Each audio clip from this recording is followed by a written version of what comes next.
est les Sauve-Nature. On voyage dans le monde entier pour filmer la nature et sauver les animaux en danger. C'est ça, être un Sauve-Nature. Partout à travers le monde, nos amis nous suivent sur notre blog. Et chaque fois qu'on a besoin d'aide, on peut compter sur eux. Alors rejoins-nous toi aussi. Deviens un Sauve-Nature.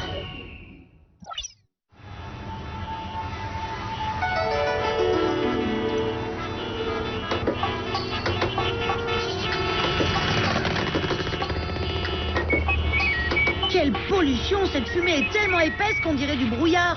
On n'arrive même pas à voir le haut des gratte-ciel. Mes yeux et ma gorge me brûlent. C'est à cause de toutes ces voitures. Elles empoisonnent l'air de toute la planète. Ce mélange de fumée et de brouillard s'appelle le smog. Et en cette saison, il est encore plus épais que d'habitude à cause des feux de forêt qui sévissent à plus d'une centaine de kilomètres d'ici. Une centaine de kilomètres? Ces feux doivent être gigantesques si leur fumée arrive jusqu'ici. Ils le sont, en effet. Vous vous en rendrez compte vous-même si toutefois nous arrivons à l'aérodrome.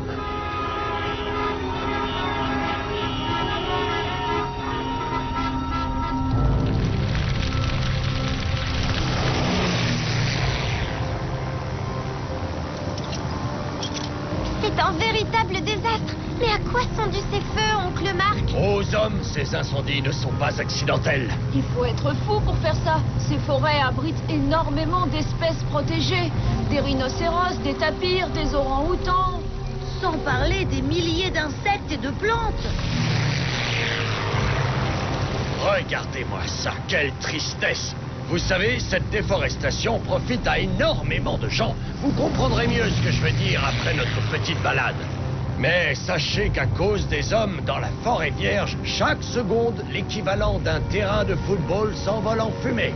Vous avez vu là? Enfin une forêt avec des arbres en pleine forme. Ces arbres sont tellement bien alignés qu'on dirait une forêt artificielle. Tu n'as pas tout à fait tort, Thomas. C'est une plantation. C'est pour ça qu'en Malaisie, les forêts brûlent si facilement. Les arbres de la forêt vierge sont remplacés par des palmiers qui produisent des milliers de tonnes d'huile de palme. Il y en a à perte de vue, c'est impressionnant. Je savais pas que l'on consommait autant d'huile. Tu sais, cette huile n'est pas faite pour nourrir les gens. Elle est vendue à d'autres pays et transformée en biocarburant. Ainsi transformée, elle sert à faire avancer les voitures qui, elles, vont polluer les villes. Il ferait mieux d'utiliser ces terres pour faire pousser des céréales. Avec tous les gens qui n'ont rien à manger. C'est vrai, mais tu penses avec ton estomac. Il faut bien que les voitures avancent. Je suis pas d'accord, Julien a raison. Il y en a assez du règne des voitures. Elles ne font que provoquer des accidents et polluer l'atmosphère. Tu ne trouves pas que tu exagères? Ne vous disputez pas, les enfants. Maintenant, rentrons à la maison. J'ai une petite surprise pour vous.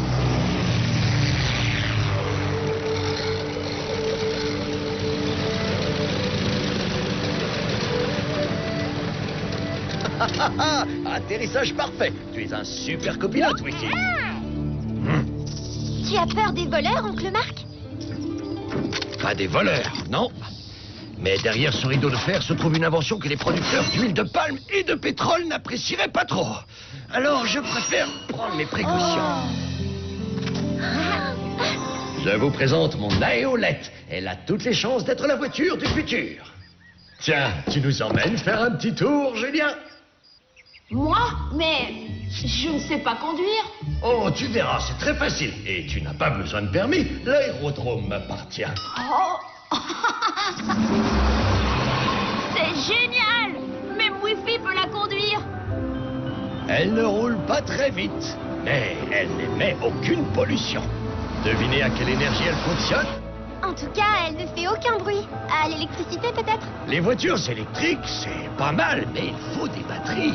Et les batteries pèsent lourd, cher et contiennent des polluants. L'énergie que j'utilise est très légère et ne coûte rien. C'est magique ou quoi? Je donne ma langue au chat. Mon aéolette roule à l'air comprimé.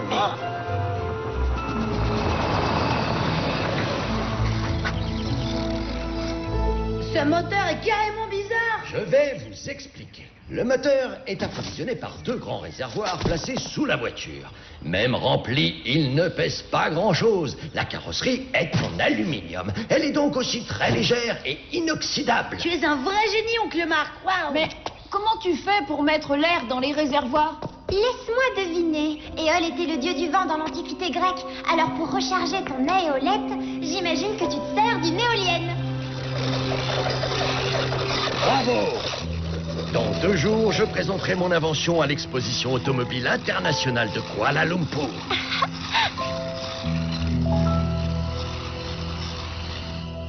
Oncle Marc est incroyable. J'aimerais lui ressembler quand je serai grand. Et c'est oncle Marc qui est là-bas?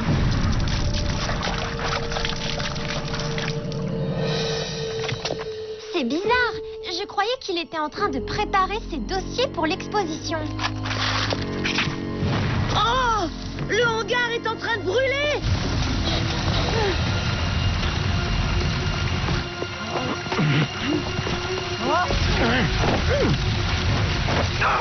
J'ai vu quelqu'un allumer le feu. Ce n'est pas un accident. Il faut ouvrir la porte du hangar! Attention, oncle Marc! Le feu va détruire l'aéolette. Non, pas encore. À mon signal, actionnez le treuil. Attention, Thomas! Ah! Allez-y! J'y vais! Oncle Marc!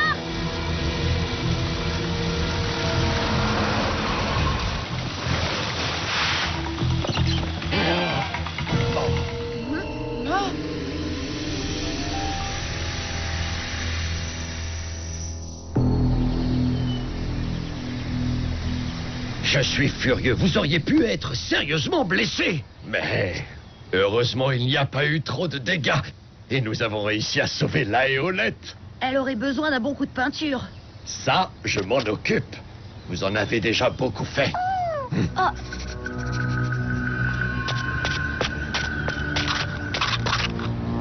Tu as trouvé quelque chose? Intéressant.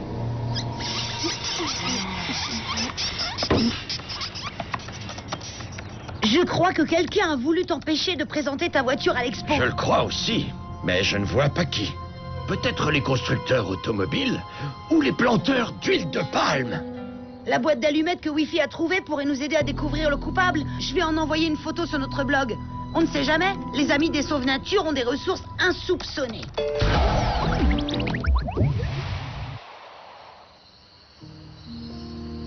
Demain, c'est le grand jour, mais cette fois, l'aéolette est bien gardée.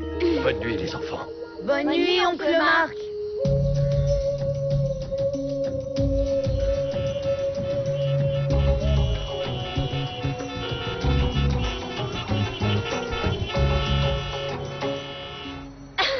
Le vrai progrès, ce serait de trouver une voiture qui vole, tu ne crois pas? On a un message sur notre blog.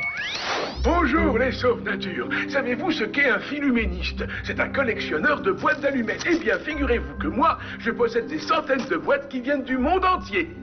Sachez que l'arbre qui est dessiné sur la pochette de votre boîte est un palmier. Et c'est aussi le logo d'une multinationale qui fabrique des biocarburants. Papy, le dîner est prêt. Viens manger ou j'éteins l'ordinateur.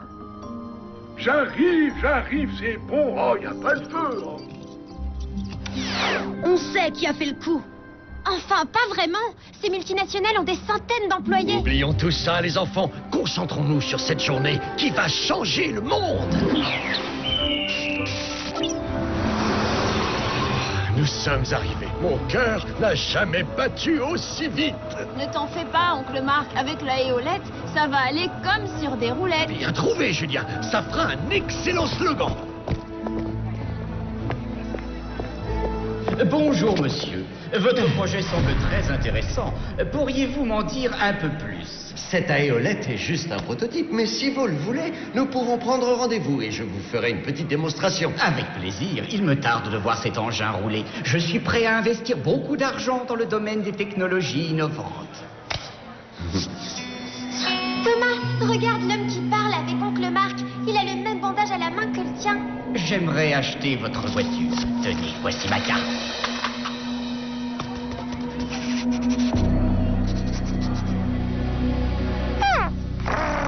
Qu'est-ce qu'il lui prend? Il a la rage ou quoi?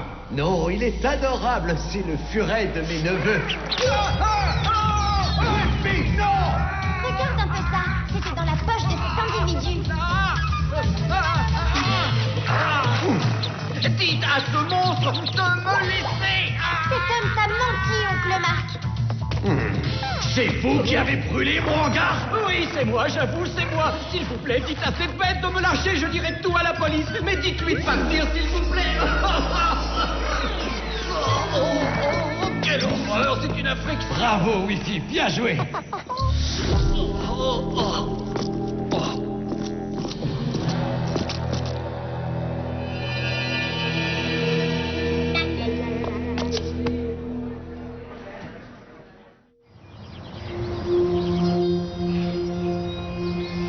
C'est sur la première page de tous les journaux.